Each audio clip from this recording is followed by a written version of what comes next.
2016 में जब भारत तुम्हारे टुकड़े होकर के नारे लगे, सभी राजनीतिक दल के लोग, सभी वर्ग के लोग, चाहे हिंदू हो, मुस्लिम हो, सिख हो, बैकवर्ड हो, फॉरवर्ड हो, कांग्रेस हो, जेएमएम हो, बीजेपी हो, जेडीयू, जो भी पार्टी के लोग हैं, राष्ट्रभक्ति का अलख जगाते हुए कहीं कुछ कमियां रह गई हैं, उसको हम दूर करने का एक छोटा सा गिलहरी का प्रयास कर सकते हैं। अखंड तिरंगा यात्रा शहीदों के सम्मान में जब 2016 में निकला, भारत तुम्हारे टुकड़े होंगे के खिलाफ जो नारे लगे थे, उस समय एक तिथि तय करनी थी। 23 मार्च वो दिन है जिस दिन भगत सिंह, राजगुरु, सुखदेव ने इस राष्ट्र के स्वतंत्रता आंदोलन में चलते हुए अपनी शहादत दी थी, बलिदान दिया। एक अखंडता के साथ, एकता के साथ, भारत माता की जय घोष के साथ जो एक यात्रा निकली, जिसे अखंड तिरंगा यात्रा का नाम दिया गया।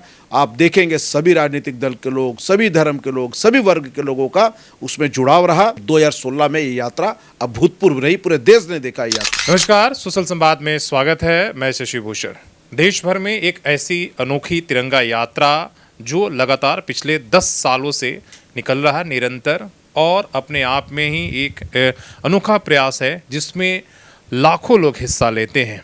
और 23 मार्च जो पहले से ही हमारे देश की आज़ादी में महत्वपूर्ण भूमिका निभाने वाले हमारे जो वीर बलिदानी हैं, उनका ये दिवस है। और उसी दिन ये तिरंगा यात्रा जमशेदपुर में निकलता है और निकालने वाले नमन के संस्थापक अमरप्रीत सिंह काले हमारे साथ हैं। हम बात करेंगे कि इतनी बड़ी जो यात्रा निकलती है पिछले 10 सालों से, क्या कुछ खास है, इसकी ज़रूरत क्यों है, इन तमाम चीज़ों पर एक तरीके से हम बातचीत करेंगे। और इसमें जुड़ना क्यों ज़रूरी है और क्यों पूरा शहर ही, वो किसी भी राजनीतिक दल का हो, किसी धर्म का हो, किसी भी पंथ का हो, सभी जितनी महिलाएं उतनी ही पुरुष भी हिस्सा लेते हैं। तो इन तमाम चीज़ों को हम बात करने की कोशिश करेंगे। तो सबसे पहले सर, 10 साल तक आपने जो इन अखंड तिरंगा यात्रा शहीदों के सम्मान में आप निकालते हैं, उसके लिए बहुत बहुत आपको शुभकामनाएं। शुरुआत वहीं से करते हैं कि इसकी ज़रूरत क्यों है और इस तरीके से हर बार इतना विशाल भव्य आयोजन कैसे हो पाता। सन 2016 में देश की राजधानी दिल्ली के जेएनयू में जब भारत तुम्हारे टुकड़े होंगे नारे लग रहे थे, एक आक्रोश का वातावरण था, पूरे शहरवासियों के अंदर था, पूरे देश में था। तो एक मन में आया कि कहीं ना कहीं हम अपनी पीढ़ी को राष्ट्रभक्ति, देशभक्ति और अपने व्यक्तिगत प्रॉब्लम, ये दोनों चीज़ को बताने में कहीं ना कहीं हम सफल नहीं हो पाए। हमें अपने सरकार से, अपने परिवार से, अपने समाज से, अपने देश से, केंद्र के सरकार से, राज्य के सरकार से नाना प्रकार की परेशानियां और शिकायतें हो सकती हैं। वो शिकायतें अपनी जगह हैं, उसको कैसा हम ठीक करें, वो जनप्रतिनिधियों के माध्यम से, प्रशासनिक व्यवस्था के माध्यम से, न्यायिक प्रक्रिया के माध्यम से, वो एक संघर्ष का विषय है। आज भी मैं मानता हूँ, देश आज़ादी के इतने लंबे कालखंड के बाद भी बहुत सी ऐसी त्रुटियाँ हैं जो एक आम व्यक्ति को अभी तक उससे विकास की किरण हो, चाहे न्याय की किरण से बहुत दूर रहता है। इसका ये मतलब नहीं है कि हम अपने राष्ट्र के प्रति कर्तव्य को भूल जाएं, अपने देश के सम्मान के साथ समझौता कर लें। आज भी देश में कई ऐसी स्थितियां, परिस्थितियां उत्पन्न होती है। कारण है, हम अपने बच्चों को, नौजवानों को, नौनिहालों को कहीं ना कहीं जाति, धर्म, वर्ग, राजनीतिक दल के दायरे में बांध करके रख दिया। आज आप सोशल मीडिया में जाइए, हर नौजवान किसी न किसी धारा से बाहर निकला है, चाहे वो बैकवर्ड है, चाहे वो फॉरवर्ड है, चाहे वो हिंदू, मुस्लिम, सिख, ईसाई है, चाहे खांचों में बट गया।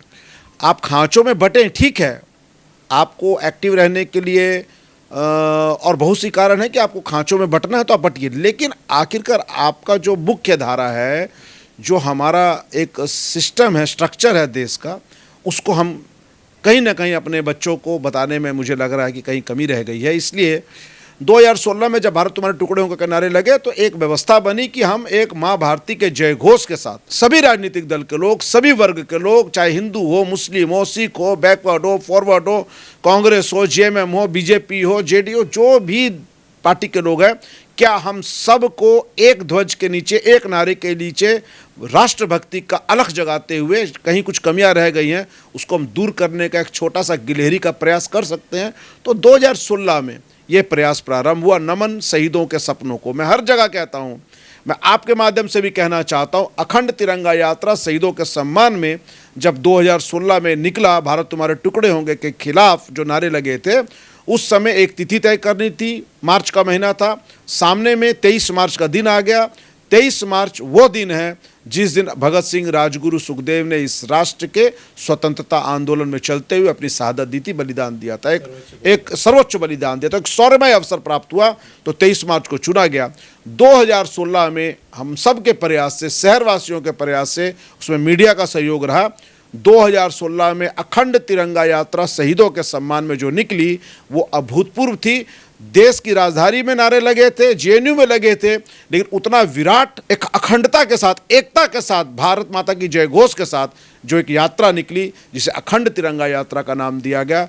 आप देखेंगे सभी राजनीतिक दल के लोग, सभी धर्म के लोग, सभी वर्ग के लोगों का उसमें जुड़ाव रहा। 2016 में ये यात्रा अभूतपूर्व रही, पूरे देश ने देखा ये यात्रा। अब 17 आ गया, तो 2017 में ये कार्यक्रम करे नहीं करे, इसी कार्यालय में बैठ के चर्चा हुई। कई लोगों ने कहा कि 2016 की घटना अब खत्म हो गई है, लोग अब भूल भी गए हैं कि जेएनयू में कोई नारे लगे थे, अब इसको 17 में नहीं करना चाहिए, बंद कर देना चाहिए, क्योंकि इस यात्रा को आयोजन में बहुत मेहनत करनी पड़ती है, बहुत मेहनत करनी पड़ती है। तो 17 में हुआ कि नहीं, ये आयोजन बंद नहीं होना चाहिए, क्योंकि एकमात्र ऐसा आयोजन आप देखेंगे देश में शायद एक अपने आप का एक उदाहरण है, एक ऐसा यात्रा जिसमें केवल राष्ट्रीय ध्वज होता है, राष्ट्र प्रेम, राष्ट्र की गाथा होती है, भारत माता की जय, वंदे मातरम होता है, और उस यात्रा का नेतृत्व माँ भारती का रथ करती है, भारत माता करती है, जिसमें चाहे हिंदू, मुस्लिम, सिख, ईसाई, बैकवर्ड, फॉरवर्ड, सभी राजनीतिक दल के लोग, सभी समाज के लोग इक्वली पार्टिसिपेट करते हैं। और जमशेदपुर लोह नगरी की एकता के कारण ये कार्यक्रम सफल हुआ था 16 में। तो ये आया विचार कि नहीं, ये यात्रा बंद नहीं होनी चाहिए, ये यात्रा बहुत पावन यात्रा है और इसको जारी रखना चाहिए। लेकिन यात्रा को जारी रखने के लिए फिर मेहनत तो करनी पड़ती है। 17 में ये चुनौती थी कि ये यात्रा सफल होगी कि नहीं, क्योंकि एक बार जो गरिमा के हिसाब से कार्यक्रम हो गया, दोबारा उसकी गरिमा में कोई आंच ना आए, इसकी चिंता आयोजक को तो रहती है। तो बहुत मेहनत की गई, मुझे लगता है 16 से ज़्यादा हमने मेहनत 17 में की। मुझे याद है लगभग 80 बैठक मैंने की थी 16 में, तो 17 को सफलता के लिए मैंने 120 बैठक की थी, पूरे महीने भर, पूरे मार्च महीना में। और चिलचिलाती धूप रहती है, चिलचिलाती धूप रहती है, पैदल यात्रा रहती है। लेकिन 17 की यात्रा भी बहुत सफल हुई, अभूतपूर्व हुई। 17 गया, 18, 19, 20, 21, 22, 23 करके अब 2025 आ गया, 10वां वर्ष आ गया। और पहली बार ये 23 मार्च को जो यात्रा निकलने वाली है, रविवार के दिन निकलने वाली, इससे पहले कभी भी रविवार नहीं आया था। अब ये 10वां वर्ष आयोजन है। मैं चाहता हूं कि आयोजन निश्चित रूप से शहरवासी इसको अपना ले लें। ये शहरवासियों का आयोजन है, राष्ट्र के यश के लिए, माँ भारती का जय घोष के लिए, शहीदों के सम्मान में, तिरंगे के सम्मान में निकलने वाली यात्रा किसी एक संस्था और एक व्यक्ति की कदापि नहीं हो सकती। लेकिन अगर वो एक व्यक्ति और एक संस्था की हो गई तो यात्रा कभी भी बंद हो सकती है, क्योंकि वो संस्था और व्यक्ति जिस दिन टायर्ड हो जाएगा, थक जाएगा, नहीं करना चाहेगा, कोई भी कारण से, तो बंद हो जाएगी। तो मैं बिल्कुल नहीं चाहता, मेरी करबद्ध निवेदन है शहरवासियों से कि ये यात्रा का जो एक सौंदर्य है, यात्रा का जो शौर्य है, यात्रा का जो एक पृष्ठभूमि तैयार हो गई है, ये यात्रा जमशेदपुर वासियों की यात्रा है। अगर अपने बच्चों को, अपने नौनिहालों को, अपनी बच्चियों को तमाम प्रकार की कुरीतियों से दूर रखना है। आज बच्चे बड़ा होता है, 8th 9th के क्लास में जाते हैं, नशा का कारोबार करने वाले, मादक पदार्थ वाले स्कूल कॉलेज के पीछे घूमने लग जाते हैं। तमाम प्रकार का पारिवारिक चुनौती के कारण बच्चा डिप्रेशन में चला जाता है। कोई बच्चा डिप्रेशन में नहीं जाएगा, कोई बच्चा गलत रास्ते पे नहीं जाएगा। अपने परिवार नहीं, समाज नहीं, राष्ट्र के उत्थान के लिए वो कार्य करेगा अगर भारत माता के यश गान में उसको और बलिदानियों को जो शहादत है उसके साथ बच्चों को जोड़ देंगे। हमारे बच्चों का हीरो जब तक सलमान खान, शाहरुख खान, अमिताभ बच्चन, अक्षय कुमार रहेंगे तब तक बच्चा कमजोर हो सकता है। लेकिन जो बच्चा और जो बच्ची का रोल मॉडल और हृदय में महारानी लक्ष्मीबाई, महाराणा प्रताप, भगत सिंह, राजगुरु, सुखदेव, सुभाष चंद्र बोस, खुदीराम बोस, भगवान बिरसा मुंडा, चांद भैरव, तिलका मांझी, उद्धम सिंह, करतार सिंह सराभा, चंद्रशेखर आजाद, राम प्रसाद बिस्मिल्ला, वैकुंठ शुक्ल, मंगल पांडे जैसे वीर बलिदानी सूरवीर, अगर ऐसे नौजवानों के आज हम हृदय में स्थापित कर पाएं, छोटा सा एक गिलहरी का प्रयास है, सबको मिलकर करें, तो मुझे लगता है एक सशक्त समाज, सशक्त राष्ट्र का निर्माण करने में हम बड़ी भूमिका अदा करेंगे। आज हमें शहादत देने की आवश्यकता नहीं है, आज हमें कुर्बानी देने की आवश्यकता नहीं है। केवल जिन्होंने कुर्बानियाँ दी है, शहादत दी है, उनको श्रद्धांजलि देते हुए, उनको नमन करते हुए, उनके प्रति कृतज्ञता अर्पित करें, ताकि बच्चों का रोल मॉडल हो बने। उनको हम सही रास्ते पे तभी लेके जा सकते हैं।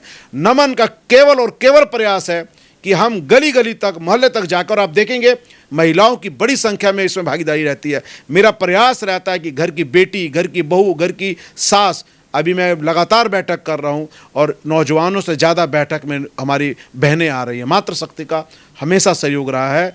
मैं आपके माध्यम से अपील करूँगा, निवेदन करूँगा, प्रार्थना करूँगा शहरवासियों को कि इस बार की यात्रा पद यात्रा नहीं कर रहा हूँ, वाहन से कर रहा हूँ।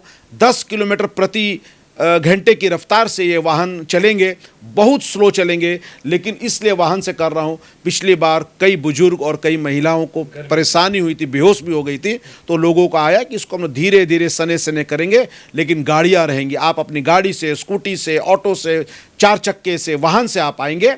और अगर नहीं आ पा रहे हैं तो वहाँ पर जो वाहन उपलब्ध होंगे हमारी तरफ से आप उसमें बैठें। 6 किलोमीटर की यात्रा है। एग्रीको मैदान से सुबह 9 बजे का एकत्रीकरण का समय रहता है। 10 बजे ये यात्रा वहाँ से प्रारंभ होती है। 10 बजे यात्रा निकल के एग्रीको मैदान से एग्रीको लाइट सिग्नल से जम्बू अखाड़ा भालूबासा होते हुए सीधा कुम्हारपाड़ा बाराद्वारी रामलीला मैदान होते हुए बड़े गोल चक्कर तक जाते हैं।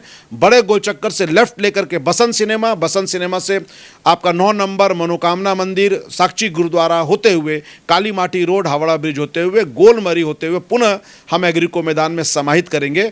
लगभग 6 किलोमीटर की यात्रा, 6.5 किलोमीटर की यात्रा वाहन से चूंकि हम कर रहे हैं। वैसे हमें लगभग 2-2.5 घंटे लगते थे पद यात्रा में, स्पीड चलते थे। इस बार हमको लग रहा है कि हम लगभग सवा घंटे में या मैक्सिमम 1.5 घंटे में 10 बजे यात्रा एग्रीको मैदान से प्रारंभ करेंगे तो 11:30 तक यात्रा समापन हो जाएगा एग्रीको मैदान में। सभी हमारे देशभक्त साथी वहाँ पर जुटेंगे, उनका प्रति मैं अपनी कृतज्ञता अर्पित करूँगा, धन्यवाद दूंगा और वहाँ भोग प्रसाद का वितरण होगा। भोग प्रसाद देकर के अपने घरों को जाएंगे। भाव केवल और केवल इसमें यही है, मेरे आपने जो पूछा कि अपने नौजवानों को अपने आने वाले समय के जो हमारे बुनियादी ढांचा को तैयार करने वाले जो है नौनिहालों को राष्ट्रभक्ति के साथ जोड़ना, सभी लोगों को एक प्लेटफॉर्म पर लाना और सभी लोगों का स्नेह, समर्थन, आशीर्वाद इस कार्यक्रम में बना रहे ताकि ये कार्यक्रम निरंतर आने वाले हजारों वर्ष तक चलता रहे। दिवाली हर साल आएगा, रामनवमी आएगा, गुरु पर्व आएंगे, ईद आएंगे, सब कुछ आएंगे। भागवत कथा भी होगी, महाशिव पुराण भी होगा, गुरुवाणी भी होगी, लेकिन अपनी मातृभूमि के लिए जिस राष्ट्र ने, जिस मिट्टी से हमारा शरीर बना है और उस मिट्टी में हमें समा जाना है, एक अवसर मिला। ना तो जेएनयू प्रकरण हुआ होता, ना 16 में नमन का संस्था का गठन होता। और आपको बता दें, जितने भी ऐसे वीरों का मैंने नाम लिया अभी, सब के पुण्यतिथि पे नमन उनको श्रद्धांजलि अर्पित करती है। हम हर जगह जगह जाकर के लोगों को कहते हैं कि ये काम करिए, ताकि कहीं ना कहीं से तो एक रोशनी की अलग जगानी होगी।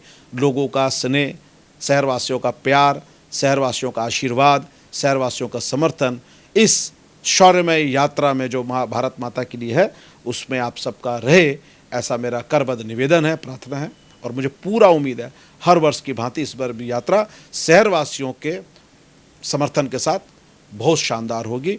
माँ भारती का रथ जो आगे नेतृत्व करेगा वो मुस्कुराता मिलेगा, उसके माथे पे सिकन नहीं होगी। जी, आपने एक ही सवाल में जितना जुनून है इस यात्रा के प्रति, जितना लगाव है, आपने इस तरीके से आपने एक सांस में सारी बातें बता दी जो इस यात्रा का उद्देश्य हो। और 2016 से लेकर आज 2025 10 वर्ष हम कैसे इस यात्रा तक यहाँ तक पहुँच पाए, उन तमाम सवालों का मेरा ये सवाल है, जैसे आपने कहा कि भाई 80 से 120 आपकी बैठकें होती हैं, आप एक एक बस्तियों में जाते हैं और वैसे लोगों को जोड़ने की कोशिश करते हैं, एकदम जो अपने निचले तबके में हैं, जो बस्तियों में रह रहा है।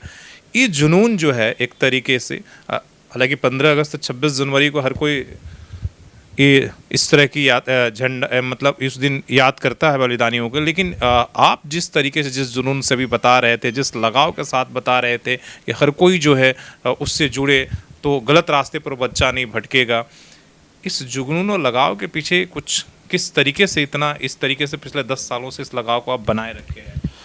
देखिए, आपने बहुत अच्छा क्वेश्चन किया है। आपको मैं एक ही बात कहूँगा, 15 अगस्त 26 जनवरी का जो झंडा तोलन होता है, जो हम कार्यक्रम करते हैं, उस कार्यक्रम में भाव ही नहीं आएंगे, वो भाव विहीन होगा। केवल उसको हम कोरम पूरा करेंगे जब तक आपको ये नहीं पता चलेगा ये झंडा फहराने के लिए कितने लोगों ने छातियों पे गोलियां खाई हैं, फांसी के तख्ते पड़े चढ़े हैं, आजीवन काल कोठरी में बिताई है।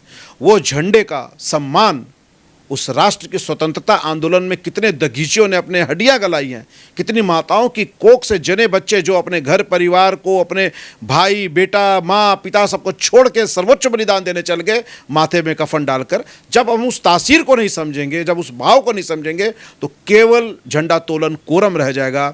अगर उसे कोरम नहीं रखना है, इस प्रकार के आयोजनों को आयोजित तरीके से, भावपूर्ण तरीके से लोगों को जोड़ना है, तब तक वो हमारा जो तिरंगा है और जो स्वतंत्रता हमें प्राप्त हुई है, भारत माता के शरीर से जो गुलामी की जकड़न टूटी है, उसके पीछे कितने लोगों ने अपना खून बहाया है, ये बताना जरूरी है। इसी के नाते मैं कह रहा हूँ, ये तो कोई कार्यक्रम था नहीं। अगर 16 में भारत तुम्हारे टुकड़े होंगे के नारे ना लगे होते तो नमन संस्था का जन्म नहीं होता।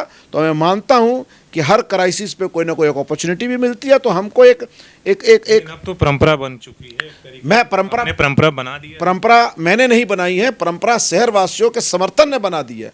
मैंने एक प्रयास लेके, एक विषय लेके गया, जनता के पास गया, उन्होंने समर्थन दिया और एक कार्यक्रम बन गया। तो एक कार्यक्रम में किसी की व्यक्ति की फोटो नहीं रहती है, किसी व्यक्ति का कुछ नहीं रहता है। ये कार्यक्रम का कोई बैनर पोस्टर उसमें नहीं रहता है। चूंकि मैं संस्थापक हूँ, चूंकि मैं आयोजक हूँ, मेरा धर्म बनता है कि ज़्यादा से ज़्यादा लोगों को मैं हर साल जोड़ूं। लेकिन एक समय आएगा जब लोग स्वयं इस कार्यक्रम को अपनी बीड़ा उठा के करेंगे, और यही मैं चाहता हूँ। एक सदस्य के रूप में मैं काम करना चाहता हूँ, एक आयोजक की भूमिका मैं चाहता हूँ। शहर की एक टीम बने, 50 लोगों की टीम बने, 100 लोगों की टीम बने, 20 लोगों की टीम बने, और इस कार्यक्रम का आयोजनकर्ताओं के रूप में वो इस कार्य को करे, और एक सदस्य के रूप में मैं भी काम करूंगा। भविष्य में जिस दिन ऐसा हो गया, उस दिन मैं समझूंगा कि मेरा इतना जो हम प्रयास कर रहे हैं वो एक सफल हुआ। जब तक मुझे ही करना होगा या मैं ज़्यादा प्रयास करना होगा, तो मैं समझूंगा कि इस प्रयास को भी और जारी रखना है। मेरी हार्दिक इच्छा है और पूर्ण विश्वास है कि आप देखेंगे कि ये जमशेदपुर का ये कार्यक्रम ऑटोनोमस होगा और लोग ऑटोमेटिकली इस कार्यक्रम को और गरिमा तरीके से करेंगे, मुझसे भी अच्छा करेंगे। बहुत बहुत धन्यवाद। आपने जिस तरीके से, जिस ओजपूर्ण और जिस तरीके से आपने जिस भाव से इस यात्रा को निरंतर पिछले 10 वर्षों से लेकर चल रहे हैं, और आप भी इनकी भाव को समझ चुके हैं। जो अखंड तिरंगा यात्रा पूरे देश में अपने आप में ही एक अनोखा, एक सफल प्रयास है। पिछले 10 वर्षों से जो है वो चल रहा है, और जिस तरीके से, जिस जुनून के साथ लगे हुए हैं, जिस तरीके से इन्होंने अपनी बातों को बताया है, तो इसकी ज़रूरत भी आप समझ गए हैं कि क्यों इसकी ज़रूरत है, और क्यों अमरप्रीत सिंह साले सब कुछ छोड़कर महीनों तक 120 से ज़्यादा यात्रा करते हैं, दिन रात इसी में लगे रहते हैं। तो इस तिरंगा अखंड जो यात्रा है, अखंड तिरंगा यात्रा, इसका महत्व को समझाने के लिए जो हमारी नई पीढ़ी है, जो दिन भर बाकी चीज़ों में खांचों में बटी है, सोशल मीडिया पर आप देख रहे हैं कि हर तरफ नफ़रतों का एक तरीके का बाजार फैला हुआ, वैसे में इस देश को, इस समाज को एकजुटता करना का सिर्फ एक माध्यम है, वो तिरंगा। और हमारी जिस इस तिरंगा और इस आज़ादी के लिए जिन वीर बलिदानों ने जो सर्वोच्च बलिदान दिया है, तो उनको, इनके बारे में जानना और उनके इतिहास को सही तरीके से समझाने का प्रयास कर रहे हैं। हमें लगता है ये यात्रा इसी तरीके से सफलतापूर्वक अपनी जो है चलता रहे निरंतर, इसी तरीके से 10 नहीं बल्कि आने वाला समय में 25, 50 और 100 वर्ष भी पूरा करे। और एक तरीके का सपना है इनका भी, और हम सबका भी होना चाहिए। तो अपने सहयोगी तमाम CH राममूर्ति और सोनू के साथ शशि भूषण, सोशल संवाद न्यूज़ झारखंड। धन्यवाद।